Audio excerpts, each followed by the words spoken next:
Mes amis les barjots ainsi que les onculux au caramel, bonjour. Aujourd'hui, j'aimerais qu'on parle de la TRT. Vous savez, quand je me balade dans les salles de muscu, il m'arrive assez régulièrement d'entendre des conversations entre deux passionnés qui parlent de TRT. Oui, la TRT, on fait comme si, aux États-Unis c'est légal, on prend par gel, on se la fout dans le pif, les trucs comme ça, tu sais. Vous savez les mecs, la TRT, c'est pas quelque chose à prendre à la légère. On ne parle pas ici de protéines ou de créatine.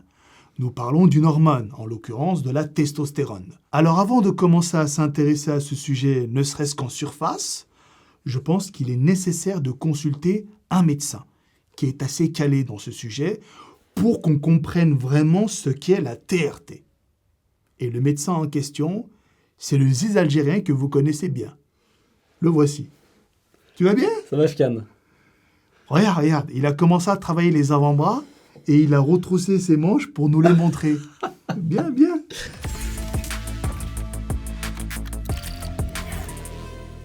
Mais monsieur Kurnaz, avant de commencer, j'aimerais juste vous poser une question sur votre accoutrement. D'où vient-il? Bah écoute, tu sais, la réalité m'a rattrapé, mon cousin. J'ai pas assez d'argent pour acheter une Lamborghini. Alors j'ai postulé dans un hôtel à Chamonix et ils m'ont mis valet. Et du coup, je conduis la voiture des riches, je vais les garer sur le parking et je suis content.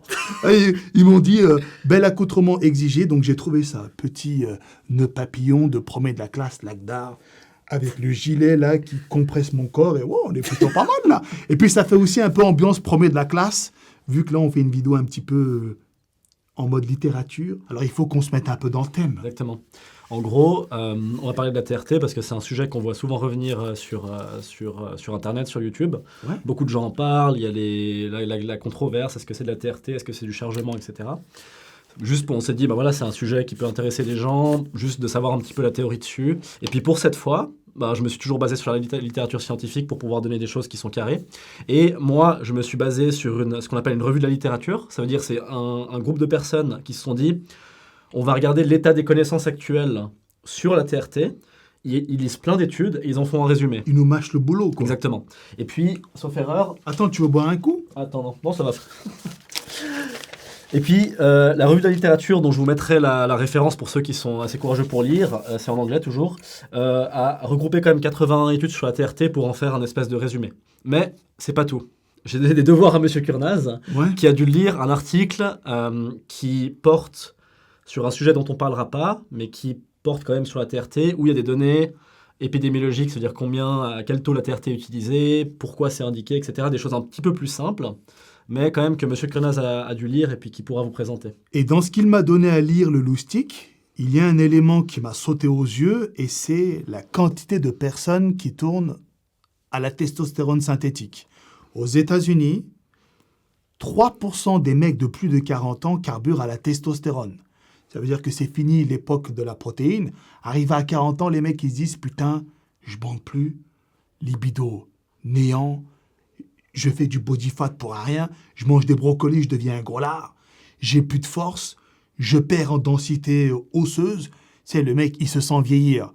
Allez, on va prendre la créatine protéine, hein, pas de problème, on va continuer à halas les God 10, mais par-dessus, on va avoir recours à la testostérone synthétique.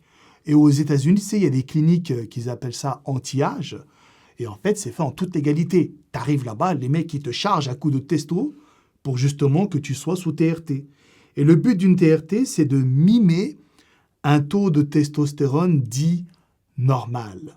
Physiologique, ouais. Voilà, tu confirmes ou pas? Ouais, exactement. Donc, on a les chiffres des États-Unis. J'ai pas trouvé les chiffres sur l'Europe, alors ça serait intéressant si quelqu'un les a, mais en Europe, c'est beaucoup moins... Oui, c'est sûr que c'est beaucoup moins. Comme pratique, c'est beaucoup moins fréquent. En tout cas, moi, typiquement, moi, je dois lire là-dessus, parce que moi, j'ai vraiment pas du tout l'habitude de ce genre de choses, donc j'ai dû lire pour apprendre sur cette TRT, parce que moi, en tout cas, les patients que j'ai eu une fois, je crois, un patient qui était sous TRT, c'était pas du tout pour le vieillissement et puis la baisse de testo liée au vieillissement, c'était pour une autre maladie, mais c'est très très rare. Moi, j'ai jamais vu ça, en tout cas en Suisse. Après, est-ce que parce que moi je travaille dans les hôpitaux, est-ce que dans la médecine ambulatoire au cabinet, est-ce que c'est un peu plus répandu? Ça, j'en ai aucune idée. Mais effectivement, aux États-Unis, les chiffres, c'est 3% des gens de plus de 40 ans, comme tu as dit. Et par contre, ce qui est intéressant, c'est qu'aux États-Unis, alors, j'ai pas lu l'étude en question qui parle de ça, c'est mis en résumé dans l'article que je t'ai donné à lire, mais il n'y a que 20% de ces personnes-là qui sont sous TRT avec une vraie indication à mettre la TRT. Et puis l'indication à mettre une TRT selon la Société américaine d'endocrinologie, c'est la société qui donne les directives pour est-ce qu'on doit donner une TRT ou pas, faut avoir effectivement une mesure dans le sang de testostérone qui est en dessous de la normale.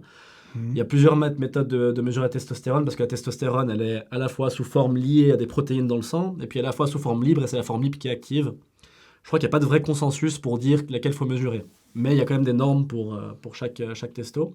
Et il faut ça associer à des symptômes qui peuvent être en tout cas liés à un manque de testostérone. Et les symptômes, c'est ce que j'ai énuméré tout à l'heure. Exactement, c'est ce que tu as énuméré. Il y a des symptômes qui sont très spécifiques au manque de testostérone. Par exemple, baisse de la libido, dysfonction érectile, des choses comme ça. Et il y a des symptômes qui sont moins spécifiques. Ça veut dire que ce n'est pas que le manque de testo qui peut causer ces symptômes, mais d'autres choses peuvent le faire, mais qui sont comme liées au manque de testo. Il y a la dépression, le manque de motivation, la prise de masse grasse et la perte de masse maigre, l'anémie, il y a énormément de choses. Et dans ces 3% d'Américains de plus de 40 ans qui sont traités par TRT, il y en a seulement 20% qui ont une vraie indication, c'est-à-dire qu'il y a eu une mesure de la testo qui est plus basse. Et en plus de ça, ils ont des symptômes qui sont compatibles. Donc on voit déjà qu'il y a déjà un souci de ce côté-là. Hein. En fait, les mecs ont commencé et puis au premier virage, ils ont drifté et ils ont fini dans le décor. Non, mais... Ils sont sortis du cadre légal. C'est ça, exactement. Voilà, En tout cas, ce qui est recommandé par les sociétés savantes qu'on appelle. Oui. Donc la société savante aux États-Unis qui donne les directives pour donner la TRT, c'est la Société américaine d'endocrinologie. Et donc, du coup, jeune médecin, concrètement, alors, c'est quoi la TRT? Vu comme tu me l'as décrit, ce qui se passe en salle de muscu, c'est pas de la TRT. Ah non. On est d'accord. Voilà. Donc on va pas du tout parler du chargement, nous, hein, parce que bon, voilà, c'est pas le sujet de la vidéo. On va vraiment... Parce que voilà, moi j'ai l'impression, en tout cas, il y a pas mal de vidéos, les gars, ils parlent de TRT, pas TRT, tu vas faire de la TRT plus tard, tu vas pas faire de la TRT plus tard. Et je pense que c'est bien de savoir ce que c'est. Et de savoir que c'est pas non plus des bonbons, d'accord et puis au moins de savoir plus ou moins de quoi on parle quand vous entendez ça quelque part. Oui. Après, il y a beaucoup d'hypocrisie, comme on a dit, autour de la TRT. Il y a TRT et TRT. Hein. Il y a TRT, la vraie TRT, sous contrôle médical, où on contrôle que si on dépasse un petit peu les doses normales, on descend un petit peu les doses. Et puis il y a la TRT, voilà. La TRT, quoi. Ouais, le freestyle, le mec, il commence avec un protocole, après il dit, allez, une injection en plus, ou un peu plus par-ci, Voilà. par-là, et après ça monte. Hein. Donc, en gros, ce qu'on va regarder un petit peu, c'est... Au fait, déjà, il y a plusieurs formes de TRT, disons des modes d'administration. On va pas du tout parler de combien il faut mettre, toutes les combien de semaines, etc. C'est pas du tout le but de vous apprendre à faire une TRT, parce que c'est pas non plus quelque chose que je recommanderais. En tout cas, c'est quoi la moyenne d'âge sur ta chaîne? Ben, c'est 25-35. Ouais. La tranche d'âge la plus élevée. Alors, a priori, c'est pas... Oui, on n'est pas concerné. On n'est pas concerné, voilà. Mais voilà, c'est intéressant de savoir, ça fait partie de la muscu, on entend Oui, bien souvent, sûr, etc. gros. On va pas jouer aux hypocrites. Ouais. Sans testo, il n'y a pas de muscu. Mhm. Aussi simple que ça. C'est normal qu'on s'intéresse à l'essence même de la muscu. Bon, du coup, pour cette fois, la dernière fois qu'on avait fait une vidéo où on s'est basé un peu sur des articles scientifiques, on avait fait très scolaire. Hein. On avait montré qu'il y avait des groupes de personnes qui comparaient, etc., quelles étaient les limitations des études. Cette fois, voilà, c'est un peu indigeste, on va faire un peu moins scolaire. Oui. Si vous voulez retrouver les informations ou contrôler l'information, on vous mettra les références des 2 articles qu'on a utilisés dans la description. D'accord Et je pense, pour commencer à parler de cette TRT, on va commencer par parler des effets indésirables possibles. Parce qu'ensuite, on parlera des différentes formes, en gel, en prise orale, en injection, etc. On parlera des différentes formes et comment ces différentes formes en fait, ont un impact plus ou moins grand sur les potentiels effets indésirables.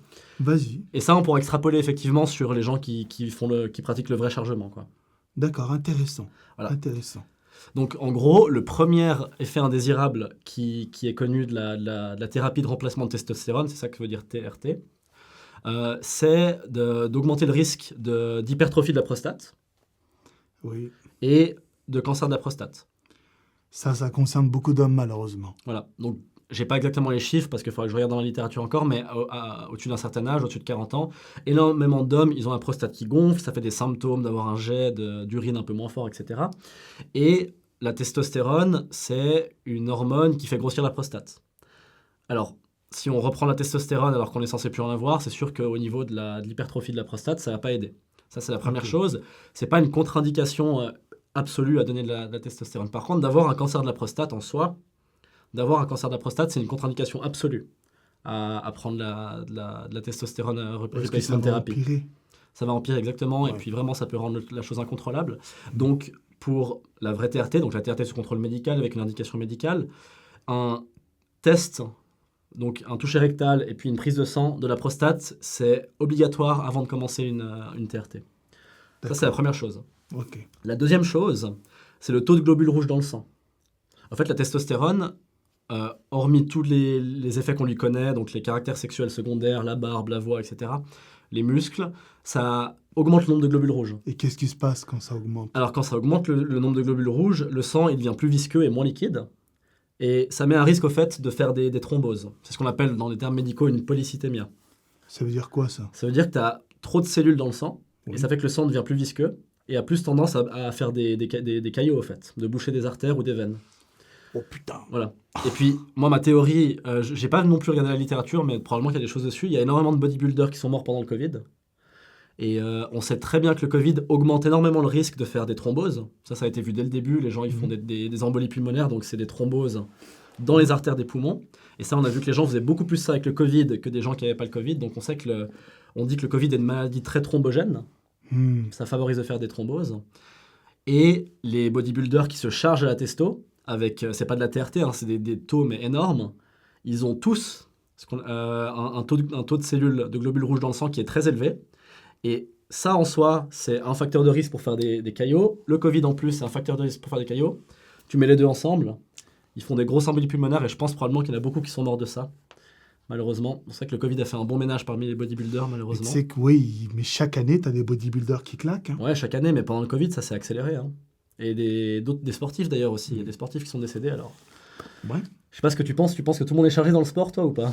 Oui, moi je pense qu'une fois que c'est à haut niveau et qu'il y a des compétitions, des médailles et tout à décrocher, il y a du chargement dans tout. Même dans le football, je suis sûr qu'il y a 2-3 trucs qu'on ignore. Ça m'étonnerait pas en tout cas. Ça m'étonnerait pas, moi, perso. Tu vois. Donc voilà, en gros, pour cette raison-là, quand on fait une TRT sous contrôle médical, en fait, ce taux de globules rouges dans le sang, qui s'appelle hématocrite, quand vous faites une prise de sang, normalement dans une prise de sang de base, vous l'avez toujours, cette valeur, elle est régulièrement vérifiée, puis si elle dépasse un certain taux, normalement, ça veut dire qu'il faut arrêter le traitement, parce que on commence à avoir trop de risques. Voilà. D'accord. Ça te dérange pas, je me fais des petits scoops, j'aime bien le goût en fait. Non, vas-y. Je fais des fonds de scoop comme ça, tu vois. Je vous montre aussi les gars. Hein. J'aime bien le goût en fait. Donc voilà, ça me stimule pas trop. Et puis j'ai pas bu de café aujourd'hui. J'en ai bu 0. Voilà. Bon, c'est pas le sujet, on s'en bat les couilles. Ouais, vraiment. C'est quoi la suite? En gros, alors voilà, une contre-indication encore à faire une TRT, c'est d'avoir une insuffisance cardiaque. Pourquoi? Parce que, alors, je crois que ça n'a pas été vraiment montré par rapport à la TRT, donc avec des doses de testostérone qui te permettent d'atteindre des taux qui sont physiologiques. Mais les gars qui se chargent, on sait que ça fait grossir le cœur et ça fait des insuffisances cardiaques. Alors, par extrapolation, on se dit que les gens qui ont déjà une insuffisance cardiaque, si on leur donne de la TRT, ça ne va pas forcément les aider, donc ça aussi c'est une contre-indication. Mais du coup, Amir, attends, moi j'ai une question à te poser. Si le corps humain réduit de lui-même sa sécrétion hormonale, c'est pas pour rien. Non, bah c'est sûr. Pourquoi aller à contresens? Qu'est-ce qui se passerait? Bah, Enfin, tu vois, le corps veut vieillir, mais toi tu dis non, bâtard, tu vieillis pas. Du coup, il y a un truc. Qu'est-ce qui pourrait se passer dans ce contexte-là? Pour répondre à ta question, c'est sûr que si le corps, au bout d'un moment, de manière naturelle, après des années et des années, des millions d'années d'évolution, il décide qu'au bout d'un moment, on va mettre un peu tout au repos, on va faire baisser toutes les hormones, etc., c'est qu'il y a une raison, effectivement. Alors, c'est pas vraiment décrit dans la littérature, hein, de ce que j'ai vu en tout cas, que les TRT, ça augmente le risque de cancer. D'ailleurs, ça n'a pas été montré pour le moment. Après, est-ce qu'on a suffisamment d'études, est-ce qu'on a suffisamment de gens sous TRT pour pouvoir le montrer? Mais effectivement, la testostérone, c'est une hormone anabolique. Comme énormément d'hormones sont anaboliques, la GH est une hormone anabolique, l'insuline est une hormone anabolique, etc. Et ce qui veut dire anabolique, ça veut dire qu'on renouvelle les cellules, on fait des cellules. Et puis plus on renouvelle les cellules... On fait grossir, quoi. C'est ça. Alors non, grossir, ça s'appelle... Grossir, c'est de l'hypertrophie. Ça fait grossir aussi, mais ça fait aussi de l'hyperplasie, donc ça fait multiplier les cellules. Intéressant. Et à chaque multiplication de cellules, quand la cellule se divise, elle copie son ADN. Et c'est à ce moment-là, quand une cellule se divise, qu'elle a des risques de faire des erreurs sur certains gènes. Et puis, s'il y a une erreur sur le mauvais gène, ben, la cellule va commencer à se démultiplier de manière incontrôlée, et puis ça donne des cancers. Donc, théoriquement, si le corps commence à ralentir au bout d'un certain moment, logiquement, il ne faudrait pas lui dire non, continue. Mais pour le moment, on n'a pas montré en tout cas que c'était lié avec l'apparition de plus de cancers, ni d'ailleurs avec une mortalité plus précoce. Mais probablement que oui, c'est pas ça qui va favoriser la longévité, parce qu'on dit anti-âge, oui, anti-âge pour le fait de se sentir plus jeune, mais pas anti-âge pour le fait de vivre plus longtemps. Et après, il faut savoir ce qu'on veut entre est-ce que arrivé à un certain âge, si on a des symptômes compatibles avec un manque de testo, est-ce qu'on aimerait de nouveau vivre comme un jeune? Ouais, Ou c'est est-ce compliqué, que, ça. voilà, en tout cas pour moi, ça c'est mon avis, mais disons, il y a plusieurs étapes dans la vie, et puis quand tu arrives dans une certaine étape de la vie, tu arrives un peu plus vieux, etc., la vie change, et puis Oui, bah, après, c'est une chose, voilà, c'est c'est... la vie, quoi. Oui, tu rentres dans d'autres délires, C'est tu ça, vois. exactement. C'est ça, c'est pas quelque chose de mal. D'ailleurs, Non. je vais te raconter une petite anecdote. Vous allez rigoler, les gars. C'est je suis suivi par un médecin du sport. Ouais. Et donc, tu sais, il regarde et tout, mon corps et tout. Et à un moment, il me dit, je m'occupe d'un monsieur qui a 75 ou 80. Il m'a dit un truc comme ça. Mhm. Et il m'a dit, il était tellement vieux que, tu sais, son corps s'est affaissé. Il a plus de muscles. Et le mec, tu sais, il est recroquevillé comme ça sur lui. Mhm. Il avait plus de 80, je sais plus son âge, tu vois. Et il m'a dit, je lui ai mis un shot de testostérone. C'est devenu une fusée, le Ah ouais. mec. D'un coup, il s'est réveillé. Et tu sais, il fait quoi?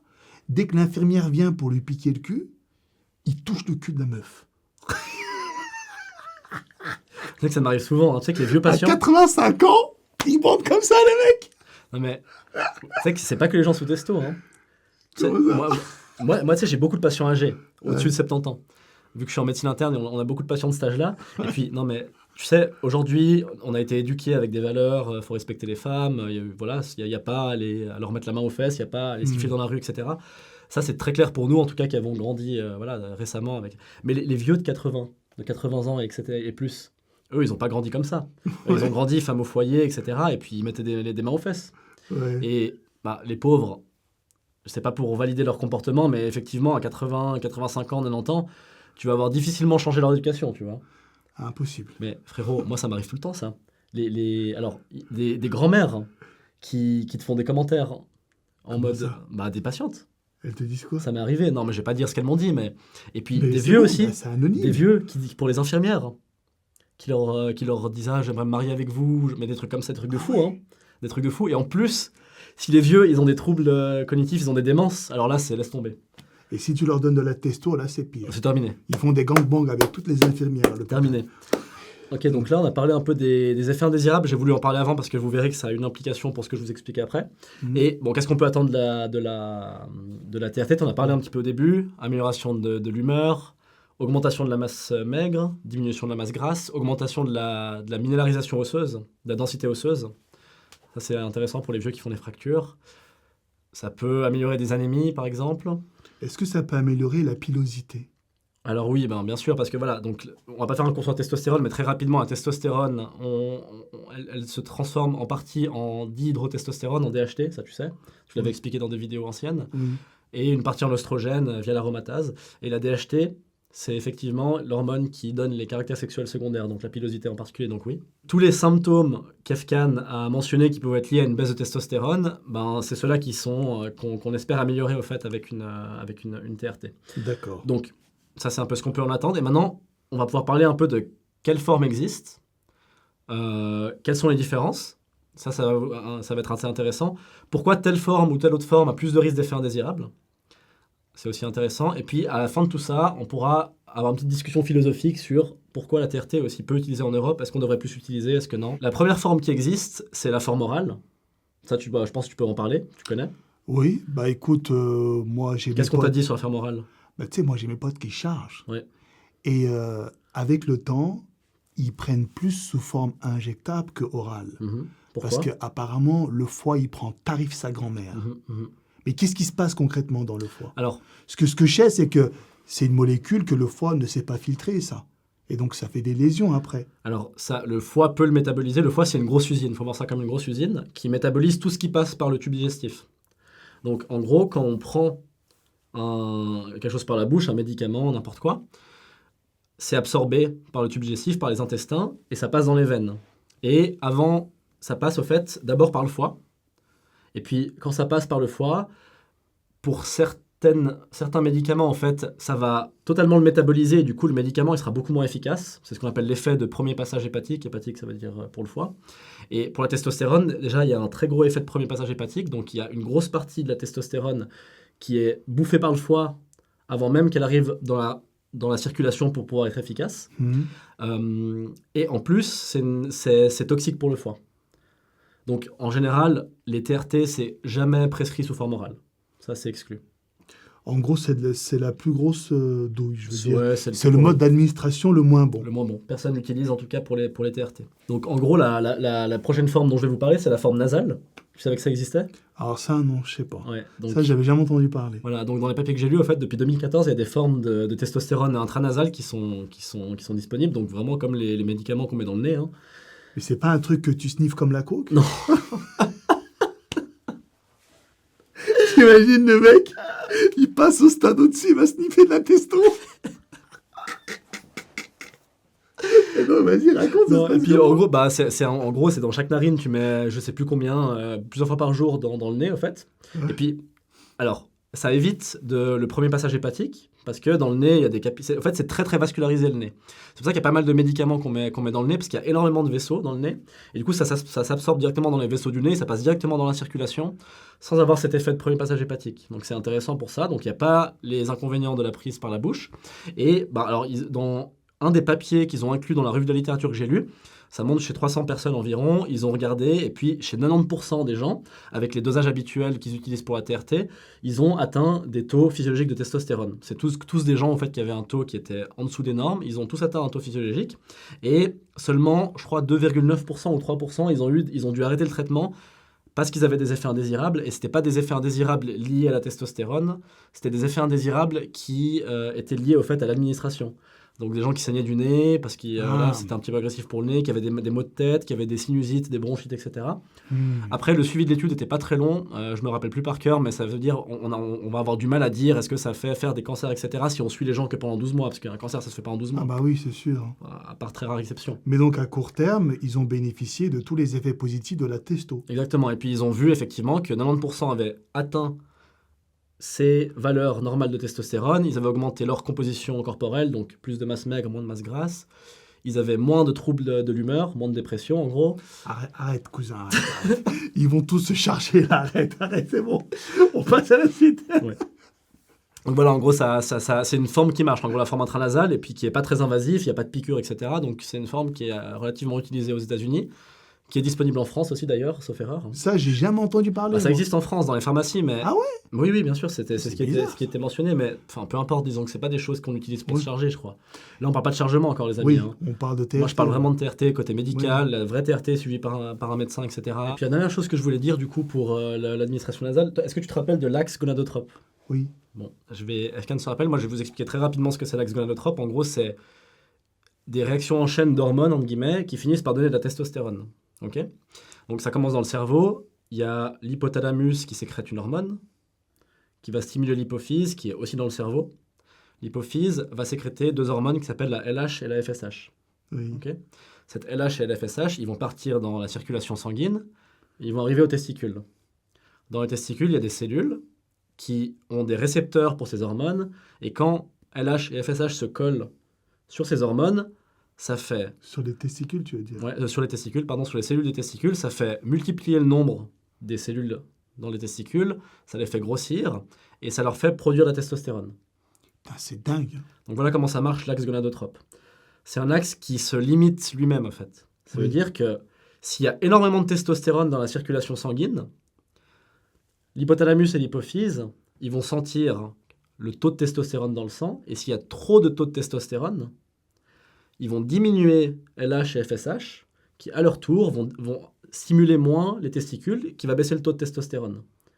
Au contraire, si l'hypothalamus et l'hypophyse ils sentent qu'il y a très peu de testostérone dans le sang, ils vont bombarder LH et FSH, comme ça les testicules ils vont se remettre au travail.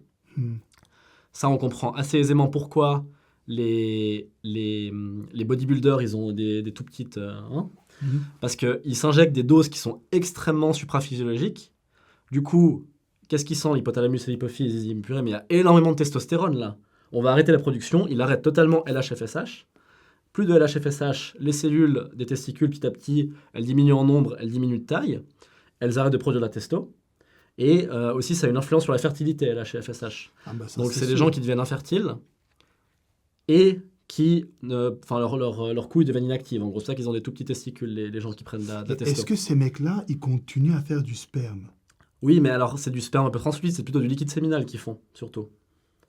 Surtout du liquide séminal. Bon, on va pas trop s'attarder là-dessus. Oui. Mais tout ça, je vous explique ça pour vous dire que avec donc toujours dans des taux pour de la TRT, avec la forme intranasale, ils ont vu qu'il n'y a aucun impact sur le LH et le FSH, donc il n'y a aucun impact sur la fertilité, au fait. D'accord. Ça veut dire que ça dérègle pas. Ça dérègle pas. Mais attends, en fait, c'est le meilleur, du coup, le truc dans le pif. Alors attends, on va parler du reste d'abord. Mais effectivement, voilà, c'est les avantages de la formulation intranasale, c'est que c'est pas invasif, que c'est facile à utiliser, que c'est un profil de sécurité qui en tout cas a l'air assez correct, et que ça n'a pas de dérèglement de l'axe gonadotrope. Ça, c'est assez important. Attends, mais comment c'est possible? Parce que les doses sont pas suffisamment hautes. En fait, on va comprendre en fait comment ok. on peut dérégler les choses quand on va parler des injections intramusculaires. D'accord. Vous allez comprendre. Ok. La prochaine forme qui existe, c'est des petites capsules qu'on met sous la peau, avec une libération prolongée de testostérone. Donc en gros, c'est quand même relativement invasif. On doit faire une incision sous anesthésie et mettre sous la peau une petite capsule, dans des zones qui sont assez grasses. Et au fait, on ne va pas rentrer dans les détails, mais c'est un médicament qui se diffuse lentement sur plusieurs mois. Donc en gros, ça prend environ 1 mois à atteindre le niveau le plus haut de testo. Et après, ça reste, pendant 4-6 mois, ça reste dans les cibles. Et il fait quoi? Il balance Il se une dissout dose? lentement, en gros. Non, ça se dissout lentement. Ah, ça Dans disparaît. le tissu sous-cutané, ça se dissout lentement et puis c'est absorbé par les... Ouais, c'est ça. Après, il faut quand même enlever la capsule. Putain, mais c'est la merde. Ouais. Il faut découper à chaque fois. Ouais, bon, c'est des toutes petites incisions, hein. Faut pas te croire que c'est une chirurgie, hein. Ok. Mais effectivement, ça reste plus invasif. C'est quand même beaucoup moins stable comme concentration que l'administration intranasale. Ça monte d'un coup, après 1 mois, et après ça diminue lentement. Jusqu'à arriver à un moment où on est de nouveau en dessous des taux et il faut changer la capsule. Après plusieurs mois, par contre. Ça, c'est l'avantage. Donc là, il y a déjà plus de risques. En fait, c'est au moment où on monte dans des taux supraphysiologiques qu'on a le plus de risques d'avoir des effets indésirables. D'accord ? D'accord. Quand on monte très haut, c'est là où on va supprimer l'axe gonadotrope et qu'on va diminuer la LH et la FSH et on a des risques de dérégler l'axe. Donc, plus on a des pics liés au traitement qui sont élevés, plus on a des risques d'effets secondaires. Plus on a une forme d'administration qui permet d'avoir des taux stables, sans avoir des fluctuations, moins on aura d'effets secondaires. Et puis on a vu avec cette forme, par exemple, les capsules, qu'il y a quand même, au bout de plusieurs mois, 24 mois je crois, il y a quand même 30% des gens qui sont sous TRT qui font quand même, qui augmentent leur viscosité du sang, qui augmentent leur nombre de globules rouges et qui augmentent leur viscosité du sang et qui du coup sont à risque de faire plus de thrombose. Du coup, c'est pas la meilleure des formes alors. Alors c'est pas la meilleure des formes. Il y a une autre forme qui a lien avec la peau, c'est la forme. Alors là, c'était la forme sous-cutanée, c'est sous la peau. Et il y a la forme transdermique, donc c'est à travers la peau, c'est simplement en gel, au fait. Ça, j'en ai entendu parler par contre. Et j'ai jamais vu. Ça se passe comment? Donc c'est des patchs qu'on colle sur la peau ou des gels qu'on applique. Ça, il y a les deux. Alors, c'est ce qui m'a fait assez rigoler dans la revue que j'ai lue. Les premiers patchs, tu sais où on les collait? Où? Dans le cul? Les tout premiers patchs, je crois que c'était dans une 90 de testostérone, on les collait sur les burnes. Directement. Et ça faisait quoi? Ça brûle? Bah, en fait, en tout cas, c'est ce qui est expliqué dans l'étude, c'est que ça a été arrêté parce que il y avait des poils et du coup, ça faisait mal quand on enlevait, tu vois. Mais je sais pas comment ils se sont dit, on va les mettre sur les burnes. Bah, c'est logique, la testo vient des couilles. Oui, mais... Donc faut qu'elle soit propagée à partir de là-bas. Bah non, ça n'a aucun sens. Bah, mais le corps humain, la testo, le point de départ, c'est les couilles. Bah non. Oui, le point de départ, c'est les couilles, mais disons que si tu donnes la testostérone déjà faite, le but c'est qu'elle circule dans tes vaisseaux sanguins pour pouvoir aller sur les organes cibles et effectuer leur action. Mais ça, c'était il y a longtemps, j'imagine. Bah non, c'était dans les années 90. Sincèrement, ils étaient au courant de ça, mais je sais pas. Bon, d'accord. Écoute, voilà. Ils se mettaient sur les burnes, les patchs, et puis ça a été arrêté parce que ça arrachait des poils, c'était pas agréable. Donc maintenant, on se met dans le dos, enfin voilà, il y a plein d'endroits. Mais du coup, le patch, c'est une formulation qui permet, comme le gel d'ailleurs, c'est quasiment kiff-kiff, d'avoir des concentrations qui ne font pas de trop grosses variations aussi, et puis qui restent dans des valeurs physiologiques de manière assez correcte. Comme le nez? Exactement, avec très peu d'effets indésirables. Ils ont comparé d'ailleurs ça avec les injections intramusculaires dont on parlera après. On voit qu'il y a toujours les effets indésirables classiques de la testostérone. On peut réavoir de l'acné, etc. Donc tous les caractères sexuels avec tous les. Ouais. Alors c'était décrit avec le patch, mais avec tous les taux, toutes les formes de testostérone, il y a des risques de réavoir de l'acné, etc. Je me souviens plus exactement du pourcentage des gens qui avaient ça, mais voilà. Il n'y a pas eu de gros effets indésirables, en tout cas dans les séries que j'ai vues de patients. Donc c'est un peu kiff-kiff, gel, patch. Alors, il y avait des effets indésirables liés au patch, des irritations cutanées, mais bon, ça, on s'en fout un peu.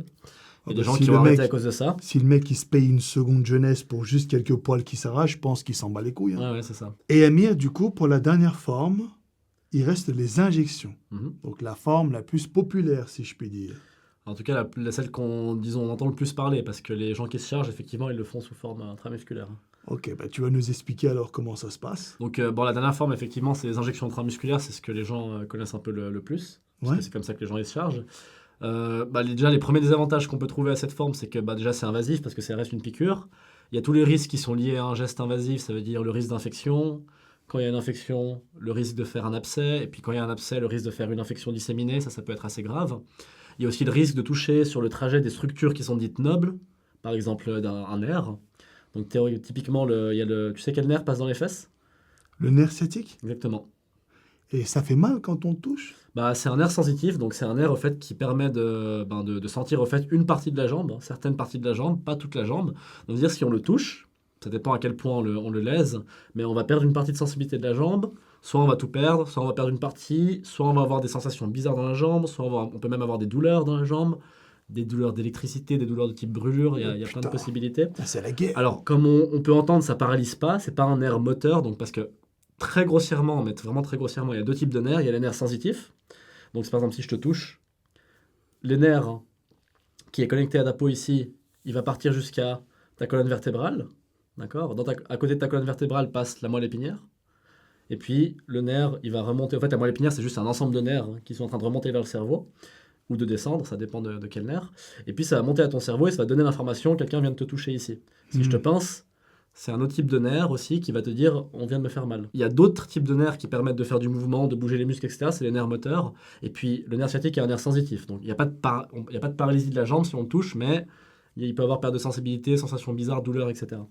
Ça, c'est un risque. Ouais, Donc c'est dingue. il y a tous ces risques-là. Ok. Ensuite, un autre inconvénient en fait de la testostérone en injection, c'est que au début, en tout cas, les formes de testostérone, quand on injectait juste la testostérone, bon, c'est de la poudre, j'imagine, qui dissolvait ça dans de l'eau au début. On injecte, hop, ça fait un pic de testostérone en 10 minutes à peine, et après ça diminue et ça revient très vite aux valeurs de base, d'accord?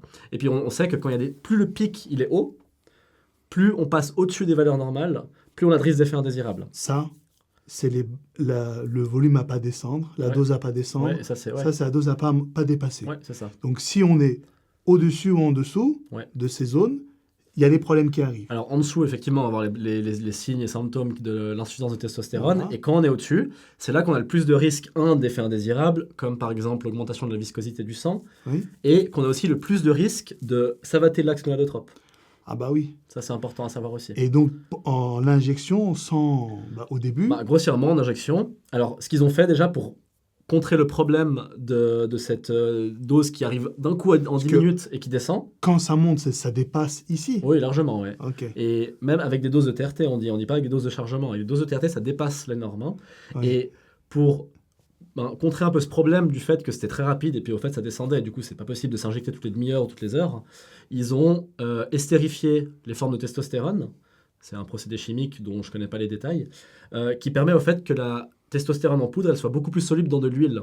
Et l'huile elle permet au fait que la substance quand on se l'injecte elle reste dans le muscle un peu plus longtemps et elle se diffuse beaucoup plus lentement. Mais ça fait toujours que dans effectivement la norme basse, la norme haute, on va avoir un pic qui va monter plus haut et puis ensuite qui va gentiment descendre dans les normes et qui va rester un moment dans les normes. Et puis ça, du coup, c'est lié à plus de dérèglement de l'axe gonadotrope et puis plus de risque d'effets indésirables quand on est au pic. Et puis on voit que les gens qui font de la testo intramusculaire, on voit qu'il y a quasiment 40% des gens qui se retrouvent avec une augmentation de la viscosité du sang. Donc, à partir de là, on peut extrapoler que les gens chargés, c'est probablement on approche des 100%, très probablement. Hein. Ouais, donc le gars en TRT, tous ceux qui sont en TRT, 40% des mecs en TRT, en gros, En intramusculaire, hein, ils ont leur sang qui devient visqueux. plus visqueux, ouais. Ok. Et donc ceux qui font des chargements de cow-boy, on peut être certain que c'est 100%. Ouais, c'est très probable. Les mecs qui jouent avec la mort toute la journée, Ouais. je suis sûr que ça, ils l'ignorent en plus. Alors ça, je sais pas. Je Ouais. sais pas si les préparateurs qui les préparent, ils savent ce genre de choses. J'imagine que oui, mais bon, c'est pas des médecins. Voilà. Donc ça bon. vaut ce que ça vaut. Ça hein. vaut ce que ça vaut. Quand quelqu'un te dit je suis préparateur, Ouais. voilà, ça vaut ce que ça vaut, mon cousin. Mhm. Ça vaut pas, par exemple, les connaissances d'un gars médecin comme lui, bac plus 10 ou 48, je sais pas. Ouais, c'est toujours intéressant. Et donc, la suite. Du coup, on a un petit peu parlé de toutes les formes différentes, un peu les différences, quels sont les avantages, les inconvénients. On a l'impression qu'en tout cas, les formes qui paraissent les plus sûres, malgré que ça peut faire des effets indésirables, mais au niveau local, c'est par le nez et par la peau, que ce soit en patch, en gel ou même avec les petits implants sous la peau. même si effectivement on n'a pas dit les implants sous la peau, il y a aussi, comme pour tout geste, un petit risque d'infection. Pour moi, les injections intramusculaires, ça me paraît en tout cas, comme ça, pour avoir lu, je ne suis pas du tout endocrinologue, je ne suis pas du tout spécialiste, ça me paraît quand même la forme qui me paraît la moins, en tout cas, la moins désirable si pour des gens qui désiraient faire une TRT, pour des vraies indications et une vraie TRT. Donc vis-à-vis des injections, déjà on a un problème au niveau de l'acte en lui-même, le fait de piquer, parce que tu peux faire des abcès, toucher le nerf, machin. Et puis tu as également le problème de, ça monte d'un coup, et ça redescend pas d'un coup, mais vu qu'ils ont mis des esters, mais ça redescend quand même. Ouais. Ça monte Et puis, beaucoup moins d'un coup depuis que ça a été voilà. estérifié, mais ça a un pic qui est bien au-dessus des normes. Et du coup, comment se passe l'apparition de gynécomastie, boutons d'acné, le saute de l'humeur, les trucs comme ça. Alors, ça, effectivement, c'est des effets qui peuvent être vus chez des patients, en tout cas âgés. Donc, les indications pour la TRT, on a dit c'était une baisse de la testostérone. Il y a énormément de choses qui peuvent le faire. Le plus fréquent, effectivement, c'est la baisse de testostérone qui est liée à l'âge. Ça, c'est la plus fréquente. Mais il y a des gens qui ont ce qu'on appelle des hypogonadismes. On ne va pas rentrer dans les détails, mais c'est des maladies qui font qu'on n'a pas assez de testo. Et ces gens en reçoivent aussi. Mais disons que pour le cas classique d'une personne qui devient plus vieille et qui baisse sa testostérone, la testostérone, elle a des effets au niveau cérébral. Sur l'initiative, sur la motivation. Donc c'est sûr que c'est des gens qui vont devenir plus impulsifs, qui vont avoir envie de faire plus de choses, qui vont devenir plus agressifs, ça a des effets sur l'agressivité aussi. Donc ça, c'est vraiment l'effet de la testostérone au niveau cérébral. Mais en fait, j'ai l'impression que le mec qui se charge, donc là je parle pas de TRT, mais le mec de la muscu qui charge comme un ahuri, il devient con. C'est comme si on retournait à l'époque des hommes préhistoriques. C'est les primates. Disons que ça revient à l'époque de la jeunesse, de l'adolescence, où tu as plus haut taux de testo, disons. Les mecs, ils sont cons. Faut que je te raconte une anecdote vis-à-vis de ça. Vas-y. Faut que je vous raconte, les gars. Ça, c'était il y a longtemps, l'époque de Gigagym, Villeurbanne, ça n'existe plus maintenant. Ah, je me rappelle très bien. Écoute, à un moment, je m'entraîne comme ça, tranquille. Il y avait un DJ Zerman, non? Ouais, les vendredis soirs, il y avait un DJ là-bas. Il mettait Booba numéro 10. Putain, c'était trop bien. Et donc, je m'entraînais là-bas. C'était vraiment excellent. Tu vois, il y avait une bonne ambiance. C'était aussi également un repère à charger. Tous les gros balais étaient là-bas. Et à un moment, tu avais un mec qui arrive à la salle tous les jours, un peu en mode Ken et Barbie. Tu sais, c'était une poupée Ken, le mec. Il était brillant. Il mettait de l'autobronzant, bien coiffé, tu sais, balèze, hein, mais vraiment balèze, gros, des biceps, pecs énormes, mais c'était pas dégueulasse, c'était beau. Et tu sais, le mec, il se donnait un peu un genre de Dark Sasuke, tu sais, genre, moi, je parle à personne, je suis un tueur, tu imitais une capuche et tout. Ok. Et un jour, comme ça, je m'entraîne, tu vois, tranquille et tout. Et puis, quand je finis mon entraînement, je faisais un développé couché aux haltères. Je prends les haltères et puis, je pose sur le rack comme ça. Et le gars était à côté de moi. Et il faisait des élévations latérales en se regardant dans le miroir. Et quand je pose les haltères comme ça, bah, tu sais, j'ai un réflexe et je lève la tête et puis, tu sais, je regarde le miroir, quoi. Et quand je regarde le miroir, je croise le regard du mec qui est à côté. Donc, je pose comme ça, tu sais, je regarde et je vois le mec dans le miroir, il fait comme ça. C'est moi, comme ça. Je dis, bon, tu sais, je dis rien, tu vois. Et à peine j'ai fini, tu sais, de lever ma tête et je commence à la baisser, qui me fait, il jette des haltères comme ça. T'as un problème? Pardon? Pourquoi tu me regardes? Je fais, mon garçon, je te regarde pas. Mais si tu me regardes, je t'ai vu, tu m'as regardé dans le miroir. Je dis, mais je savais pas quoi répondre. Je l'ai regardé, mais j'ai juste aperçu son regard dans le miroir, tu vois. Et là, il me dit, allez, viens, on sort.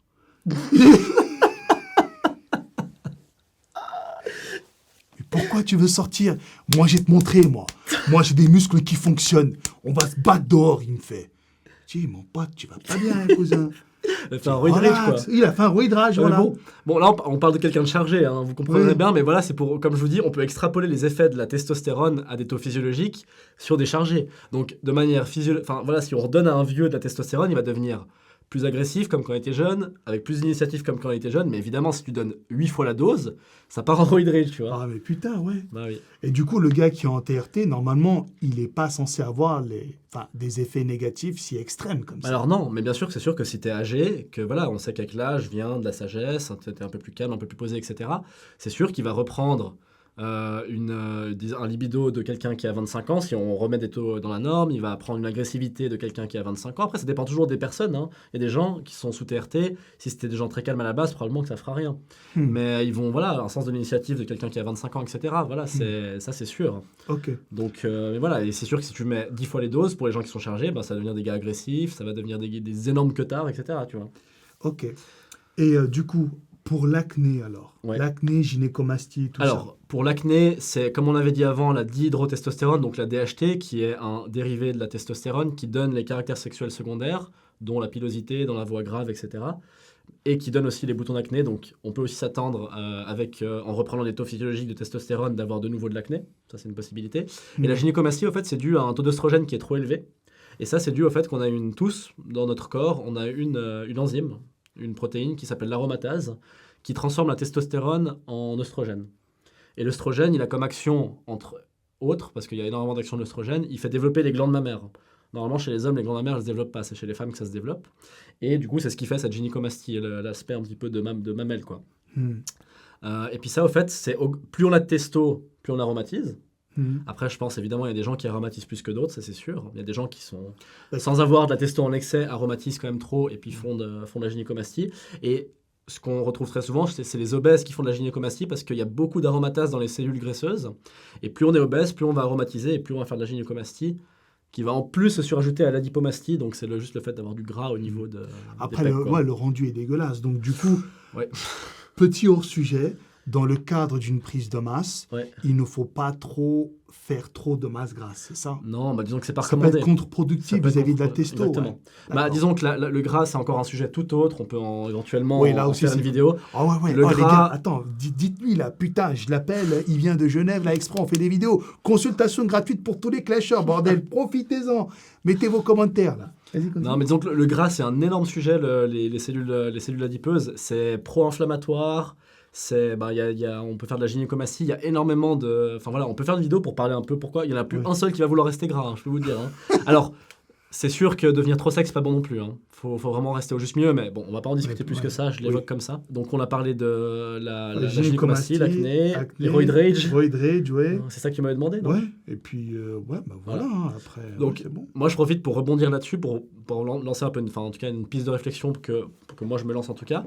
C'est que moi j'ai énormément de patients dans ma pratique quotidienne, moi je suis en médecine interne, donc j'ai beaucoup de patients qui ont plus de 70 ans, 70. Beaucoup de patients qui ont plus de 70 ans, qui sont assez malades, qui ont beaucoup de peine à se mobiliser parce que c'est des gens qui, à force d'être malades, à force d'être hospitalisés, à force de retomber malades, etc., ils se bougent de moins en moins, ils ont moins faim, ils mangent moins, ils perdent tous leurs muscles. Et après, c'est des réactions en chaîne, ils rechutent, ils tombent de plus en plus malades, ils se font hospitaliser tout le temps, troubles de l'humeur, ils deviennent dépressifs, etc., ils bougent plus de leur lit, et puis c'est vraiment un cercle vicieux, et puis ça fait que des gens, ils sont vraiment en mauvais état, ils sortent plus de chez eux, ils sont... Voilà. Et puis, pour moi, c'est sûr qu'au niveau des bénéfices, des patients comme ça, donc je parle des patients hommes, bien qu'a priori, ça peut se faire aussi chez les femmes, la TRT, mais c'est un autre sujet. C'est des gens qui en bénéficieraient, c'est sûr. Parce que, ça va améliorer leur composition corporelle. Plus de muscles veut dire qu'ils vont se mobiliser plus facilement.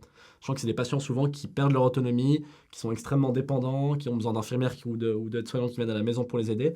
Ça va les aider. Pour les troubles de l'humeur, pour la dépression, ça les aide, ça c'est sûr. Pour la prise d'initiative. Disons, toutes ces choses-là ensemble vont faire qu'ils vont sûrement avoir une meilleure qualité de vie. Clairement. La densité osseuse, c'est des gens qui tombent avec des petites chutes juste de leur hauteur et puis qui se font des fractures, qui ont de l'ostéoporose. La testostérone, ça améliore ça aussi. C'est pour ça, attends, je fais une parenthèse, les gars, vous devez faire de la muscu. Au-delà de l'aspect esthétique, il y a énormément de bienfaits à la muscu. Vous vous construisez un capital santé pour plus tard, un capital musculaire, un capital osseux, bref, vous faites plein de trucs grâce à la muscu. Ouais. Arrête de manger tes putains de Maltesers, là, et tes chips Lay's à la con, va à la muscu. Voilà. Tu connais la chanson. J'ai plus rien d'autre à dire. Hein. Donc voilà, ça c'est sûr que les bénéfices, ils sont pour, ça c'est sûr, à mon avis.